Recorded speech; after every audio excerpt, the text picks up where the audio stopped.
Hi friends, ఈ వారం double elimination జరిగిందనమాట. అసలు మామూలుగా అయితే సింగిల్ ఎలిమినేషన్ చేయాలి. లాస్ట్ సీజన్లో సిక్స్ మెంబర్స్ని పెట్టి ఒక మిడ్ వీక్ ఎలిమినేషన్ చేసి టాప్ 5 పెట్టారు. కానీ ఈ వారం మరి అంత ఇమ్మీడియట్గా డబుల్ ఎలిమినేషన్ చేయాల్సి నా అవసరం ఏమొచ్చిందో ఏంటో మరి బిగ్ బాస్కి. ఎందుకంటే అవినాష్ని టాప్ 5లో పెట్టాలి కదా. నేను టాప్ 5 పోవాలంటాడు కదా. టాప్ 5లో పెట్టడం కోసం ఈ వారం డబుల్ ఎలిమినేషన్ చేశారని నేను అనుకుంటున్నా. ఫస్ట్ ఎలిమినేట్ అయితే రోహిణి ఎలిమినేట్ అయింది. ఆ తర్వాత విష్ణుప్రియ అయితే ఎలిమినేట్ అయిపోయినట్టు న్యూస్ వస్తుంది, అయింది కూడా. అదనమాట.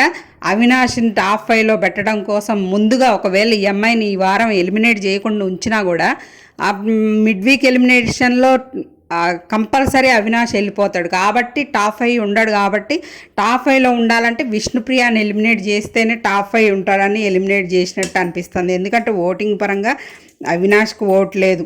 ఉంటే ఈ వారం రోహిణియే సేవ్ అయ్యేదన్నమాట. అది ఫ్రెండ్స్ జరిగింది. అన్ఫేర్ ఎలిమినేషన్ అయితే జరిగింది. ఇన్ని రోజులు ఉన్నది కదా అమ్మాయి ఓట్స్కి వాల్యూ లేకుండా చేస్తున్నారు బిగ్ బాస్ టీము. వాళ్ళు ఇష్టం వచ్చిన వాళ్ళని ఓటింగ్లోకి తీసుకురాకుండా అన్ఫేర్ చేసేస్తున్నారు ఇంకా బిగ్ బాస్కి. మీరేమనుకుంటున్నారో కామెంట్ చేయండి ఫ్రెండ్స్.